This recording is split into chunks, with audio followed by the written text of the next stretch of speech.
4 kesalahan yang dilakukan saat membersihkan kacamata Mika. Jangan dilakukan lagi. Kebanyakan dari orang yang memakai kacamata akan memilih pakai kacamata berlensa Mika ketimbang yang kaca. Hal ini dilakukan berdasarkan pertimbangan yang sederhana, di mana kacamata berlensa Mika lebih enteng dan nyaman dipakainya ketimbang lensa kaca. Udah gitu mudah dipasangkan dengan berbagai pilihan frame yang beragam. Namun, suatu saat kamu merasa pusing saat hendak membaca. Padahal kata dokter angka minus atau silindernya nggak bertambah. Terus kenapa? Yap. Ternyata hal itu bisa disebabkan karena kekeliruan saat bersihin kacamata. Yang mana? Membersihkan kacamata Mika yang keliru bisa membuat ketajaman lensa menurun kualitasnya. Saat ketajaman lensa menurun, kinerja mata akan terasa lebih berat. Kacamata yang tadinya mulus pun bisa jadi baret-baret dan bikin mata mudah lelah dan pusing jadinya.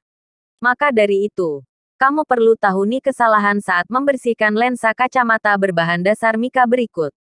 1. Kesalahan pertama yang sering dilakukan adalah membersihkan lensa Mika dengan media seadanya. Entah ujung baju atau tisu. Ini adalah kebiasaan yang super keliru. Saat membeli kacamata, setiap toko optik pasti menyertakan lap pembersih lensa atau microfiber. Nah, gunakan lap dengan tekstur lembut yang sudah dikhususkan untuk membersihkan lensa. Bukan dengan ujung baju ataupun tisu. 2. Perhatikan kondisi kacamata saat hendak dibersihkan. Karena apabila kamu membersihkan kacamata dalam kondisi kering itu sangat rentan bikin lensa kacamata jadi baret-baret.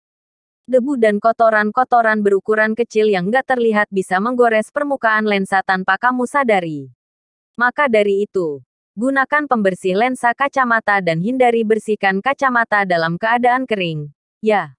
3. Kesalahan berikutnya yang juga sering dilakukan para pengguna kacamata adalah menggunakan gerakan memutar saat membersihkan kacamata. Entah karena kebiasaan atau menganggap gerakan ini efektif untuk membersihkan kotoran pada kacamata dengan tuntas. Padahal, kamu nggak akan pernah tahu sebesar dan sejenis apa debu dan kotoran yang menempel pada kacamata. Sekecil apapun partikel debu atau kotorannya, keliru memperlakukannya bisa bikin Mika kacamatamu baret. 4. Menurut pengalaman, menggunakan kacamata full frame atau bingkai penuh itu lebih sulit dibersihkan. Ini karena bagian ujung-ujung lensanya yang terhalang bingkai.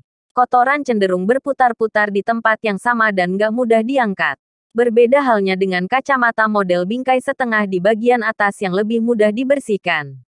Saat disapu ke satu arah, debu dan kotoran akan terangkat dan gak kembali ke permukaan lensa. Nah, itu dia kesalahan yang kerap terjadi nahi pengguna kacamata berlensa Mika. Mulai sekarang, kurang-kurangi membersihkan kacamata Mika dengan cara yang keliru seperti di atas. Dampak paling mungkin terjadi adalah permukaan lensa jadi baret. Baretnya lensa tentu bikin mata jadi terasa lebih berat dan mudah lelah. Kalau sudah begini, segera ganti lensa deh.